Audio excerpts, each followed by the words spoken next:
الحمد للہ رب العالمین والصلاة والسلام علی سید المرسلین وعلی آلہ وصحابہ اجمعین اما بعد فاعوذ باللہ من الشیطان الرجیم بسم اللہ الرحمن الرحیم۔ حضرات گرامی، گزشتہ سبق کے اندر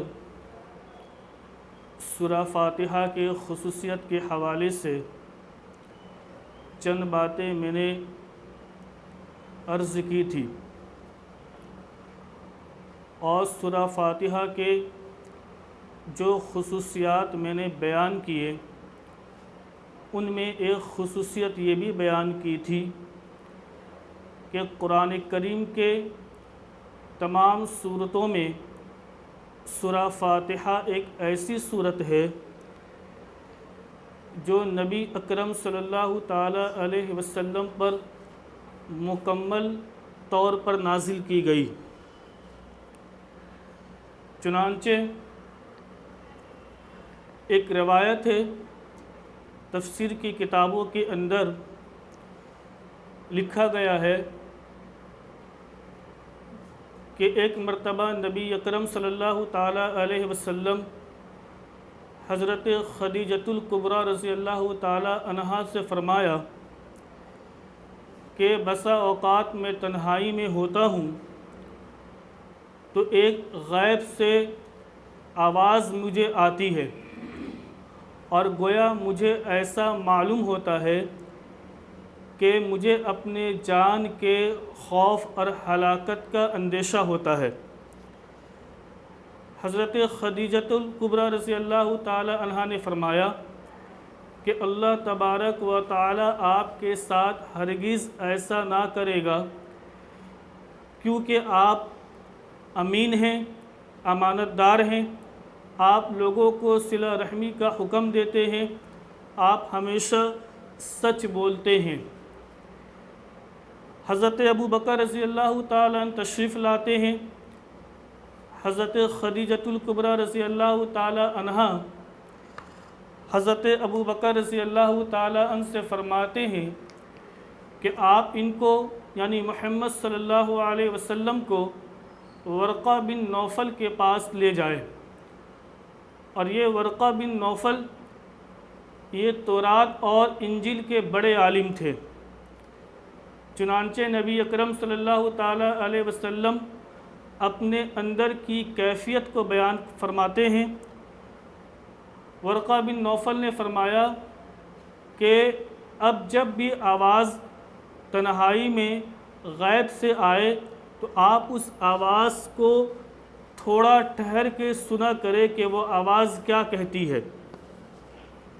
حالانکہ ورقہ بن نوفل تورات اور انجیل کے بڑے عالم تھے، لیکن نبی اکرم صلی اللہ تعالی علیہ وسلم کے قلب اطہر پر وحی الہی کی جو کیفیت تھی، اس کیفیت کو آپ صلی اللہ تعالی علیہ وسلم ہی بہتر جانتے تھے اور سمجھتے تھے۔ ورقہ بن نوفل نے جو باتیں نبی اکرم صلی اللہ تعالی علیہ وسلم کو بیان فرمائی تھی وہ علمی طور پہ بیان فرمائی تھی، ذاتی طور پر نہیں۔ ذاتی طور پر اس کیفیت سے صرف اور صرف آپ صلی اللہ تعالی علیہ وسلم ہی واقف تھے۔ تو ایک مرتبہ آپ تنہا تھے اور غیب سے آواز آئی یا محمد، اس کے بعد اقرا الحمدللہ رب العالمین، اور یہ پوری سورت جو ہے آخر تک پڑھی گئی۔ تو دوستو بزرگوں، سورہ فاتحہ کی خصوصیات میں سے ایک خصوصیت میں نے یہ بیان کی تھی کہ سورہ فاتحہ آپ صلی اللہ تعالی علیہ وسلم پر مکمل طور پر نازل کی گئی۔ یہاں ایک مسئلہ یہ ہے کہ بسم اللہ الرحمن الرحیم یہ سورہ فاتحہ کا جز ہے یا نہیں؟ تو اس مسئلے میں تو تمام اہل علم کا اتفاق ہے اور تمام علماء اس پر متفق ہے کہ بسم اللہ الرحمن الرحیم سورہ نمل کی آیت ہے۔ قرآن کریم کے اندر اللہ تعالیٰ نے فرمایا انہو من سلیمان و انہو بسم اللہ الرحمن الرحیم۔ تو یہ بسم اللہ یہ سورہ نمل کی آیت ہے، اور اس پر بھی اتفاق ہے کہ سورہ توبہ کے علاوہ جتنی بھی صورتیں ہیں ان تمام صورتوں کے شروع میں اور ان دو صورتوں کے درمیان میں بسم اللہ الرحمن الرحیم لکھی بھی جاتی ہے، پڑھی بھی جاتی ہے۔ اس پر بھی اتفاق ہے۔ احناف کا موقف اس حوالے سے یہ ہے کہ بسم اللہ یہ سورہ فاتحہ کا جز نہیں ہے، بلکہ سورہ نمل کی ایک آیت ہے اور قرآن کریم کی ایک مستقل آیت ہے، قرآن کریم کی ایک مستقل آیت ہے۔ اور یہ بسم اللہ الرحمن الرحیم یہ ہر سورت کے شروع میں اور دو سورتوں کے درمیان فصل اور امتیاز پیدا کرنے کے لیے نازل کی گئی۔ ایک روایت ہے سنن ابو داؤد کے اندر، حضرت عبداللہ ابن عباس رضی اللہ تعالی عنہ اس روایت کے راوی ہے، وہ فرماتے ہیں کہ نبی اکرم صلی اللہ تعالی علیہ وسلم دو صورتوں کے درمیان کے فصل کو نہیں جانتے تھے یہاں تک کہ بسم اللہ الرحمن الرحیم نازل ہو گئی، یہاں تک کہ بسم اللہ الرحمن الرحیم نازل ہو گئی۔ احناف نے یہ موقف اختیار کیا ہے کہ بسم اللہ الرحمن الرحیم سورہ فاتحہ کا جز نہیں ہے۔ اس پر کیا دلائل ہے، کیا قرائن ہیں، اسے سمجھنے کی ضرورت ہے۔ بعض ایسے حضرات ہیں اور بعض علماء کا قول یہ ہے کہ سورہ فاتحہ کے ساتھ بسم اللہ جو ہے وہ سورہ فاتحہ کی جز ہے۔ وہ حضرات یہ کہتے ہیں کہ صراط الذین انعمت علیہم اور غیر المغضوب علیہم ولا الضالین یہ پوری ایک مستقل آیت ہے، لہٰذا بسم اللہ کو ملا کر تب سورہ فاتحہ کی یہ پوری 7 آیات بنتی ہے۔ اور احناف کا یہ کہنا ہے کہ صراط الذین انعمت علیہم یہ ایک الگ آیت ہے اور غیر المغضوب علیہم ولا الضالین یہ ایک الگ مستقل آیت ہے، لہٰذا بسم اللہ کو ہم الحمد سے لے کر ولا الضالین تک ان تمام آیات کو 7 آیاتوں میں شمار کرتے ہیں۔ تو احناف کے پاس اس کے دلائل کیا ہے؟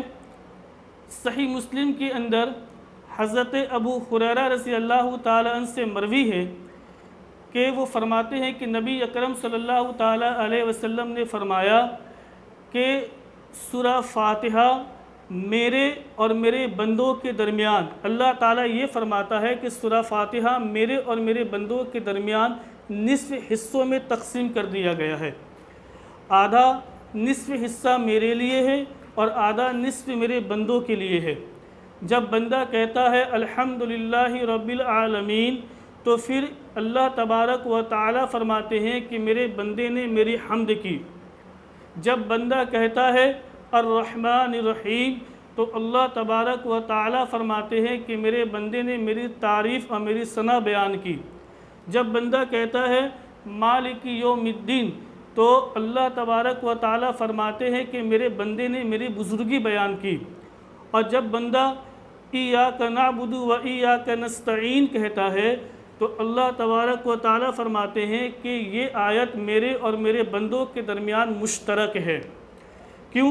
کیونکہ اس آیت کا ایک حصہ جس پر میری حمد اور ثنا ہے اور دوسرے حصے میں میری بندے کی طرف سے دعا اور درخواست ہے۔ تو اس روایت سے بھی پتہ چلا کہ اگر بسم اللہ الرحمن الرحیم سورہ فاتحہ کا جز ہوتا اور سورہ فاتحہ کی آیت ہوتی تو آپ صلی اللہ تعالی علیہ وسلم جب یہ بات ارشاد فرما رہے ہیں تو سورہ فاتحہ کی کوئی سب سے پہلی آیت بسم اللہ سے شروع فرماتے، مگر آپ الحمدللہ رب العالمین سے تلاوت فرمائی۔ ایک روایت اور صحیح مسلم کے اندر ہے، اس کے راوی حضرت انس ابن مالک رضی اللہ تعالی عنہ، وہ فرماتے ہیں کہ صلیت خلف النبی صلی اللہ علیہ وسلم و ابا بکر و عمر و عثمان، کہ میں اللہ کے نبی صلی اللہ تعالی علیہ وسلم، حضرت ابو بکر، حضرت عمر اور حضرت عثمان غنی رضی اللہ تعالی علیہم اجمعین کے پیچھے میں نے نماز پڑھی۔ اور کیا فرمایا؟ فَقَانُوا يَسْتَفْتِحُونَ بِهِ الْحَمْدُلِلَّهِ رَبِّ الْعَالَمِينَ کہ ان تمام حضرات نے جو نماز کے اندر قرات شروع کی تو الحمدللہ رب العالمین سے شروع فرمائی۔ تو اگر بسم اللہ الرحمن الرحیم سورہ فاتحہ کی مستقل آیت ہوتی تو حضرت اس روایت سے بھی پتہ چل رہا ہے کہ یہ اللہ کے نبی حضرت ابو بکر، حضرت عمر، حضرت عثمان غنی نماز میں سورہ فاتحہ سے پہلے بسم اللہ کی تلاوت فرماتے۔ تو یہ دوستو بزرگوں احناف کی دلیل ہے کہ سورہ فاتحہ سورہ فاتحہ جو ہے اس کی جو 7 آیات ہیں اس میں بسم اللہ الرحمن الرحیم یہ داخل نہیں ہے۔ البتہ بسم اللہ الرحمن الرحیم قرآن کریم کی مستقل آیت ہے جو ہر سورت کے شروع میں اور 2 سورتوں کے درمیان فصل اور امتیاز پیدا کرنے کے لیے نازل کی گئی ہے۔ تو دوستو بزرگوں یہ سورہ فاتحہ کے حوالے سے مزید کچھ اور باتیں آپ حضرات کی خدمت میں آئی ہیں انشاءاللہ، اور باقی باتیں بھی آتے رہے گی۔ اللہ تبارک و تعالی ہم سبوں کو مسئلہ سمجھنے کی، بات سمجھنے کی اور امت کو سمجھانے کی توفیق عنایت فرمائے، اور ہم سب کو عمل کرنے کی توفیق عنایت فرمائے۔ وآخر دعوانا ان الحمدللہ رب العالمین۔